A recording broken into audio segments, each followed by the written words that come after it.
Greetings, members one and all of the Salivation Nation. There is a crisis among certain investors out there, and they are turning to the ultimate safe havens of gold and silver. We're going to find out why in this video as we explore.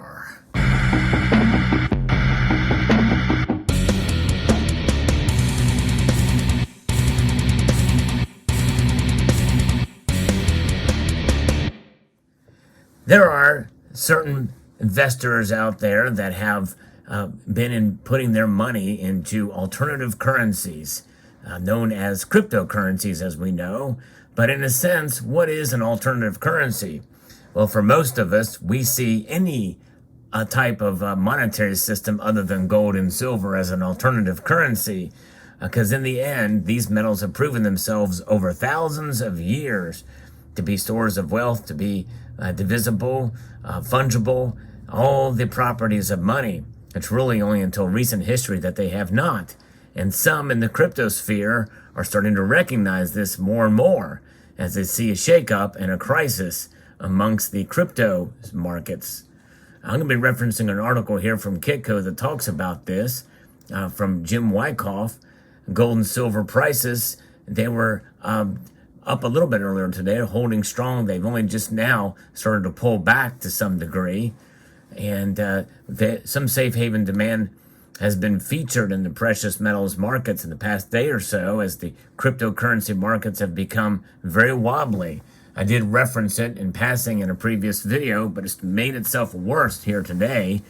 Gains in metals were very limited by a higher U.S. dollar index and lower crude oil prices. As you know, as I've talked about many times, the dollar index is the biggest driver typically for gold and silver prices on a day-to-day basis, as well as the bond yields.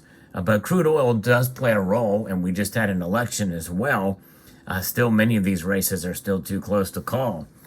But nonetheless, the marketplace is still buzzing about the turmoil in the cryptocurrency markets that happened yesterday that spilled over into safe haven buying in gold and silver. The crypto exchange FTX suffered a major liquidity crisis and had to be absorbed by its bigger rival Binance. And of course, as you know, the cryptosphere is ripe with scams out there. You know, there's a lot of, you see them in the comment section of this video as well too. Our videos, and they will be in this video, they're everywhere and among our community and many communities in YouTube and other social media platforms. You find it as well. And the cryptos are still shaky on Wednesday in the aftermath of Tuesday's jolt. In fact, I'm looking at my screen right now, and Bitcoin and Ethereum are both down over 11%. Bitcoin is now $16,134. Ethereum, $1,147. XRP is also down 15%. Pretty crazy to see. That's where we are at.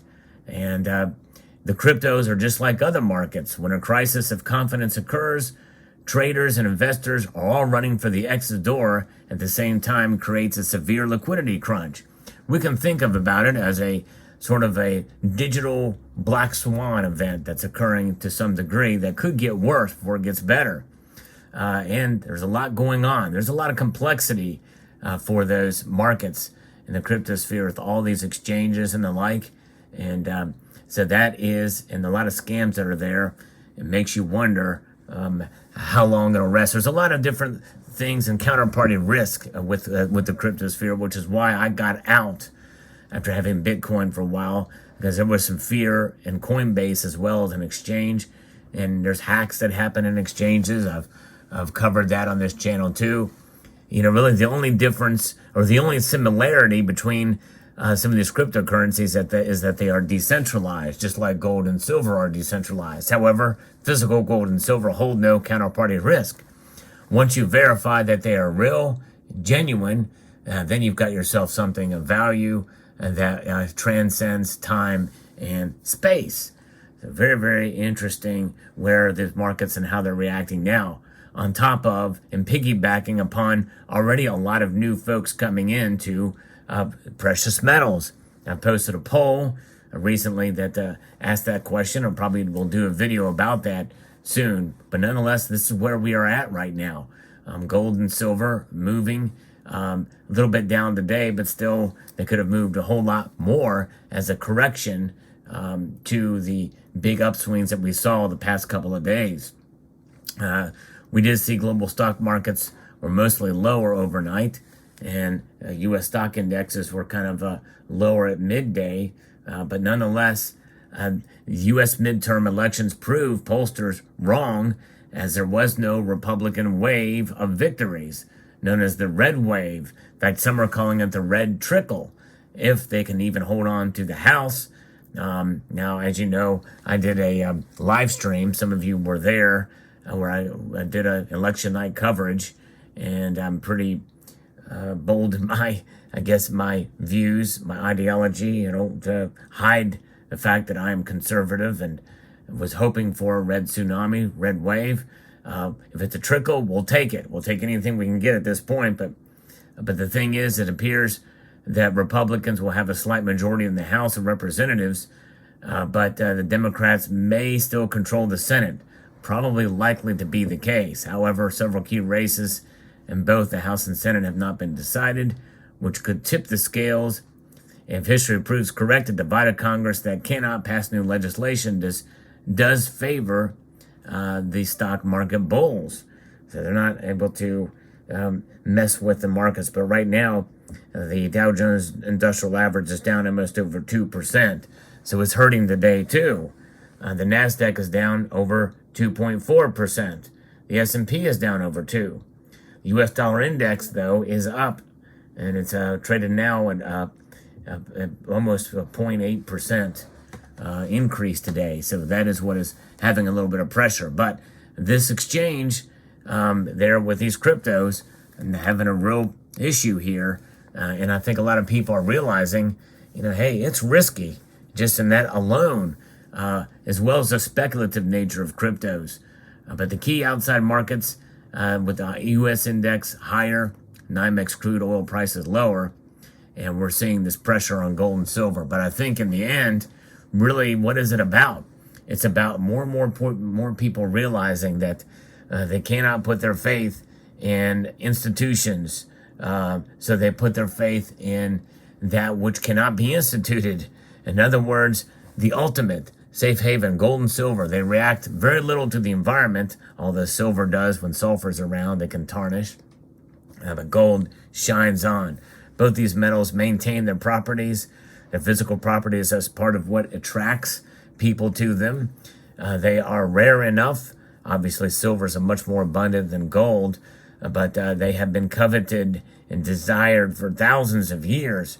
And even still to this day, as I've talked about in a previous video, there's record amounts of gold going into the vaults of central banks around the world, a 55-year high of gold into the vaults of central banks. Silver, not so much the case. Silver is mostly consumed as an industrial metal, but it does still hold some very promising monetary properties as a commodity money. And I think we're going to start to see it trade more as a monetary metal, even though really about 25% at the most, or is produced for coins, rounds, and bars. But nonetheless, this is where we sit today, as we absorb the recent political environment that we live here in the United States, but even around the world, and where our nations are heading with more and more spending by government. Likely that's going to be the case. They're going to spend more, which means there's going to be more of dollars floating around. And the more dollars that float around means the more likelihood these Federal Reserve notes will continue to inflate out of style. And we don't like that. So we have to protect ourselves. Now, I will say again, as I've said many times before, people are frustrated that they've not really done a great job, as we've seen inflation last for well over a year now. And as traders are anxiously awaiting the next U.S. report inflation that will come within the next day of the recording of this video. The Consumer Price Index report for October, which is expected to come in at 7.9% year on year compared to 8.2% as seen in the September report. That's on top of last year at this time when it was much higher, and so that makes it worse. So that's where we're at, and we should start to see these metals really start to pop out. I think should be close to it. We really should be close to seeing them really shine. But the metal that really shine would be silver, and it's hanging out at right around $21 an ounce as I record this video, and it should be higher than that now. We should start to see it climb because of that, but there is a delay, and it may take a while.